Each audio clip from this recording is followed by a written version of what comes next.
And tonight, in her own words, a Dallas teenager mistakenly deported to Colombia is talking about her lies and why she left and what she doesn't want from you. Jacadrian Turner is telling her story to the nation tomorrow on national TV, but Channel 8's Rebecca Lopez traveled to New York for the interview you'll see first on News 8 tonight. Jacadrian Turner's story starts in Dallas and goes to Colombia, where she is deported. Now she is here in New York. For weeks we have tried to get her side of the story. She's remained silent until now.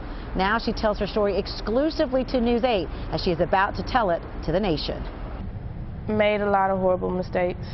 Did a lot of things that I'm not proud of. Jacadrian Turner doesn't shy away from saying she did wrong. She says she ran away from home because her parents were strict, and that bad decision took her down a dangerous path. She ended up in Houston in the hands of a trafficker. He told me that he loved me multiple times. But like all traffickers, he eventually turned violent. He monitored me. He looked at me every time, and he basically he tell me if you go, that I will get killed.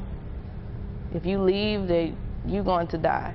He beat her and threatened to hurt her family. The main thing that I cared about was my family. I didn't want him to go to my family. She ended up being arrested for shoplifting under the name Tika Cortez. I made that name up out of the top of my head. But she says once in jail, she tried to tell Houston police she was Jacadrian Turner, but says they didn't believe her. It's like the story, The Boy That Cried Wolf. I've lied multiple times before. I've never been honest. I've made a lot of stories up. I made the name up, Tika Cortez. But it's a certain point when I just gave up because I've said it multiple times that I'm Jacadrian Turner, I'm 15 years old, and why am I here?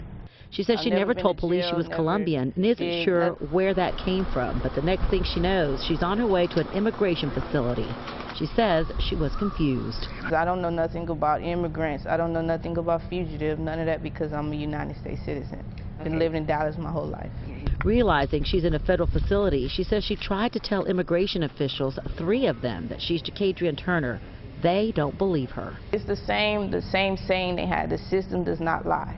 She says she knows immigration officials dispute her story and say she never told anyone her real name. Jacadrian says they're lying. I think a lot of people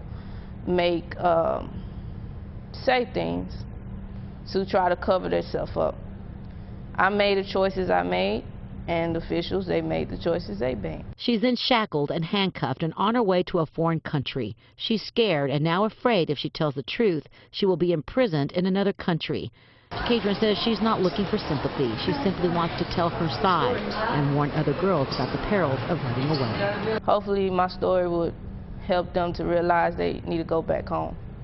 Jacadrian says she has learned some valuable life lessons. She says she was wrong, and she hopes that other girls learn from her mistakes and don't do what she did. In New York, Rebecca Lopez, Channel 8 News.